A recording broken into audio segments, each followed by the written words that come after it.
दोस्तों, जिसकी जैसी सोच होती है वह वैसी ही कहानी रखता है। कोई परिंदे के लिए बंदूक तो कोई परिंदों के लिए पानी रखता है। उस इंसान से कभी झूठ मत बोलिए जिसे आपके झूठ पर भी विश्वास हो। दुनिया के तानों से कभी नाराज मत होना।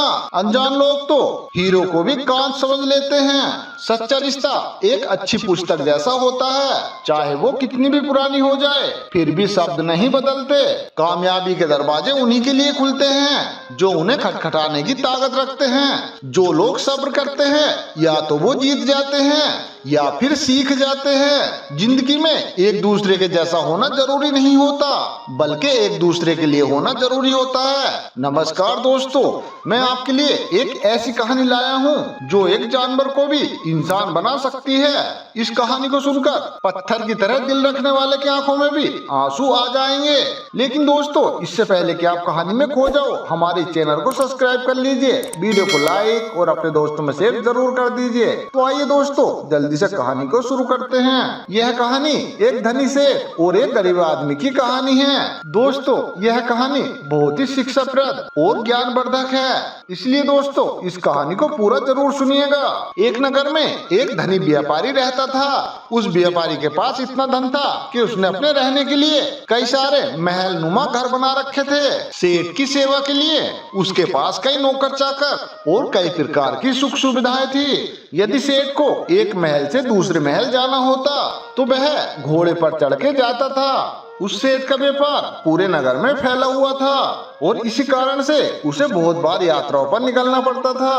परंतु सेठ इस व्यापारी यात्रा में अकेला ही जाता था। किसी भी नौकर या किसी अन्य आदमी को लेकर वह अपने साथ नहीं जाता था। इन्हीं यात्राओं के कारण उसे कई बार घने जंगल से होकर गुजरना पड़ता था और कई सराहों में उसे रुकना पड़ता था।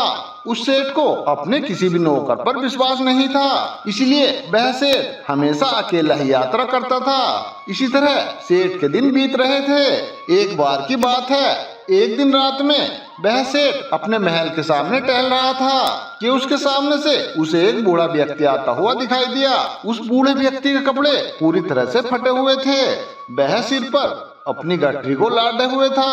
उस बूढ़े ने जैसे ही सेठ को देखा तो उसके सिर पर जो गठरी रखी हुई थी उसे उठा करके नीचे रख दिया और उस सेठ को प्रणाम करते हुए कहता है, हे श्रीमान जी, मैं बहुत दूर से आया हूँ और मैं बहुत थक गया हूँ। अगर आप आज्ञा दें तो मैं यहाँ रात काट लूँ। उस बूढ़े व्यक्ति की बात को सुनकर सेठ ने कहा, देखो ये मेरा महल है, कोई धर्मशाला नहीं है। फिर उस बूढ़े ने कहा, देखो सेठ, मैं आपकी घुड़साल के बाहर ही पड़ा रहूंगा और सुबह होते ही मैं यहाँ से चला जाऊंगा। तब उस सेठ ने कहा, लेकिन तुम्हारी यहाँ देखभाल कौन करेगा? फिर उस बूढ़े व्यक्ति ने कहा कि मुझे किसी भी चीज की कोई आवश्यकता नहीं है, इसलिए मेरी देखभाल की कोई जरूरत नहीं है। फिर उस सेठ ने कहा, अरे भाई, हमें क्या मालूम है कि तुम कौन हो? एक आदमी तुम्हारी रखवाली के लिए हमें यहाँ लगाना पड़ेगा। उस बूढ़े व्यक्ति ने कहा, हे महाराज, ऐसा क्यों करना पड़ेगा भला आपको? फिर सेठ ने कहा कि वो इसलिए करना पड़ेगा कि रात को कोई सामान तुम यहाँ से उठा कर न चले जाओ। उस पर राम राम कहते हुए उस बूढ़े व्यक्ति ने अपने कानों पर हाथ लगाया और कहा, देखो सेठ, मुझे माफ कर दीजिए, मैं यहाँ नहीं रुक सकता, अब मैं यहाँ से जा रहा हूँ। और वह गठरी सर पर रखकर वहाँ से जाने लगा। रात अंधेरी थी, आकाश में बादल छाए हुए थे, कभी कभी बारिश की बूंदें भी आ रही थी। आंधी आने का डर था। वह बूढ़ा व्यक्ति पूरी तरह से थक चुका था। उसके हाथ पैर काम नहीं कर रहे थे, उसका चलना फिरना कठिन था। परंतु सेठ की इन बातों ने उसे ऐसा घायल कर दिया था कि उसने उस शहर में किसी के पास भी विश्राम करने का विचार छोड़ दिया था। फिर तभी जोरों की बरसात होने लगी। जिस प्रकार रात का अंधकार बढ़ता जा रहा था, उसी प्रकार वह बूढ़ा व्यक्ति भी अपने सर पर गठरी लादे आगे चला जा रहा था। समय इसी तरह बीतता गया। वह सेठ एक दिन अपने मित्रों के साथ शिकार करने के लिए जंगल में निकल पड़ा। शिकार करते समय अपना घोड़ा उसने हिरन के पीछे लगा दिया। बहुत प्रयास करने के बाद भी वह हिरन उसके हाथ नहीं लगा और इसी दौड़ में वह सेठ अपने साथियों से बहुत आगे निकल चुका था। जंगल बहुत घना था और जंगल के अंदर जाने की वजह से वह सेठ अपने घर का रास्ता भूल गया था। वह कई घंटे तक इसी तरह से जंगल में वह भटकता रहा। इतने में ही रात हो गई और बारिश पड़ने लगी, आंधी चलने लगी और सारे में बादल छा गए। कोई भी व्यक्ति ऐसा नहीं था जो उस सेठ की मदद कर सकता था। वह सेठ थक करके चूर चूर हो गया। जब उसे कोई रास्ता नजर नहीं आया तो वह एक पेड़ के नीचे बैठ गया। आंधी इतनी तेज चलने लगी कि जंगल के जो वृक्ष थे वह सब टूट टूट कर गिरने लगे। उस आंधी की वजह से अंधेरा बढ़ने लगा। अंधेरा इतना हो गया था कि एक हाथ को दूसरा हाथ नजर नहीं आ रहा था। प्रकृति के इस खौफ से घबराकर सेठ का घोड़ा अपने बचाव के लिए इधर उधर भागने लगा। घोड़े का मालिक इतना थक चुका था कि उसे अपना होश नहीं था। थोड़ी देर के बाद जब आंधी कम हो गई, आकाश कुछ साफ हो गया था, तब सेठ ने देखा कि उसका घोड़ा वहां से जा चुका है। उस सेठ ने उस घोड़े को 2000 रुपए देकर खरीदा था और वह उस घोड़े से बहुत ही प्यार करता था। उस घोड़े को पालने में उसने किसी तरह की कसर नहीं छोड़ी थी। अब उस सेठ को घर पहुंचने की कोई भी उम्मीद नहीं थी। कहते हैं कि सवेरा होने के आसपास रात का अंधेरा बहुत बढ़ जाता है और इसी तरह आशा और सूर्य की किरणें पहुंचने से पहले आशा और निराशा का अंधकार भी बहुत अधिक हो जाता है। जब वह सेठ निराश हो गया तो उसे दूर से एक व्यक्ति आता हुआ नजर आया। पहले तो उस व्यक्ति को देखकर वह सेठ डर गया कि कहीं यह व्यक्ति कोई चोर या डाकू ना हो, कभी आकर के उसे वो लूट ले।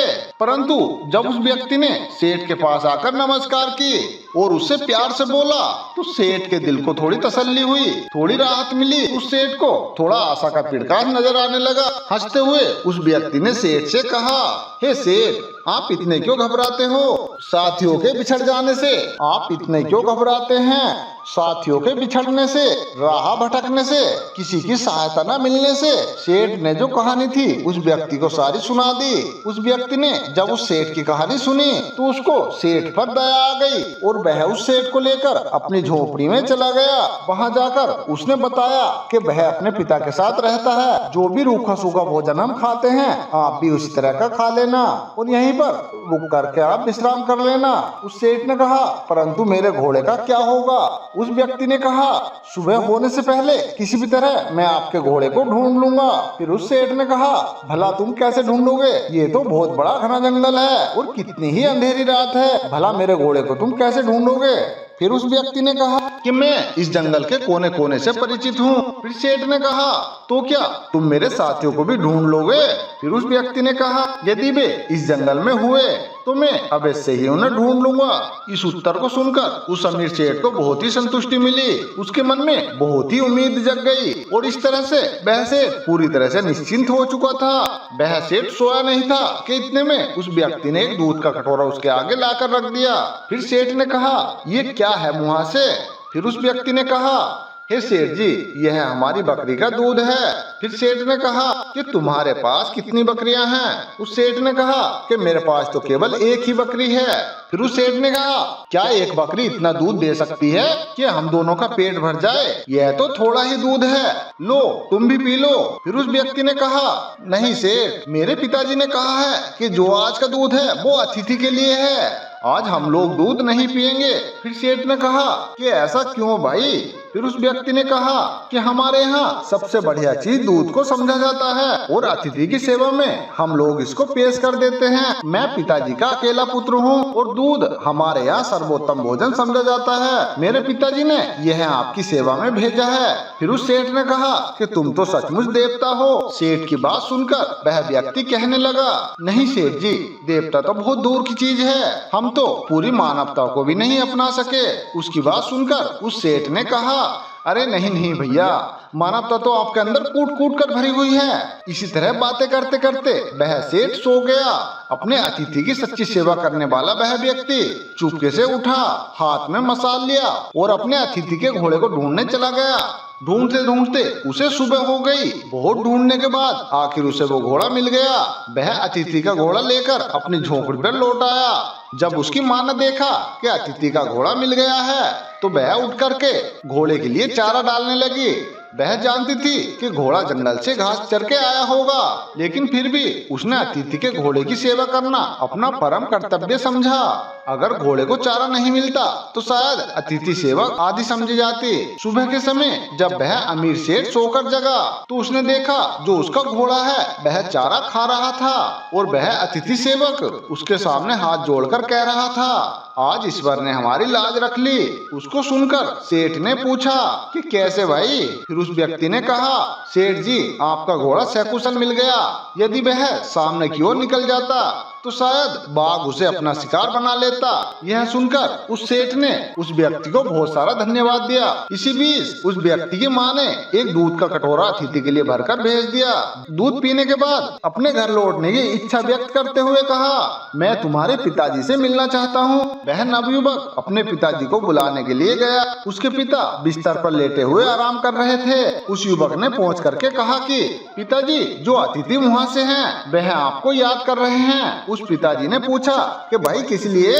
उस व्यक्ति ने कहा कि वे आपको जानना चाहते हैं। पिताजी ने कहा उनसे कहो कि वे कुछ दिन और यहाँ ठहरे। फिर बेटे ने कहा कि पिताजी मैंने कहा था लेकिन परंतु वह नहीं मान रहे हैं।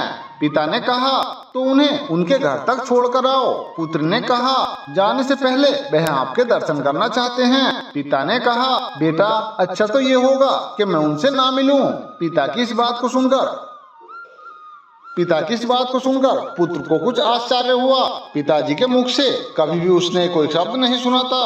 आज उसकी आंखों में ऐसा लग रहा था जैसे कि बहुत सारी बातें कहना चाहता है, पूछना चाहता है। पिता ने पुत्र के प्रश्न को पढ़ लिया और उसे धीरे से समझाते हुए कहते हैं, बेटे तुम शायद यही पूछना चाहते हो कि मैं अतिथि से उससे दूर रहकर उसका निरादर क्यों कर रहा हूँ। दरअसल मेरी इस बात में भी अतिथि के सत्कार का भाव ही भरा हुआ है। पुत्र ने पिता की बात को सुनकर कहा, मैं इस अनादर में आदर की भावना को समझ नहीं सका। बेटा ये एक व्यर्थ घटना है जिसके बारे में मैं तुम्हें बताना नहीं चाहता। पुत्र ने कहा कि अच्छा तो मैं अतिथि महोदय से आपके बारे में क्या कहूँ? यही कि पिताजी बूढ़े हैं और रोगी भी हैं। वह बिस्तर से उठकर चलने फिरने में असमर्थ हैं, इसलिए उनका बाहर आना कठिन है। पिताजी का जो संदेश था पुत्र ने उस सेठ से जाकर सुना दिया। उस बात को सुनकर सेठ कहने लगा, इस पवित्र स्थान पर आकर मैं इस महात्मा को देखे बिना भला अपने घर कैसे चला जाऊं, जिसके घर में भूले भटके को मार्ग दिखाया जाता है, जहां अतिथि की सेवा की जाती है, जी जान लगाकर की जाती है,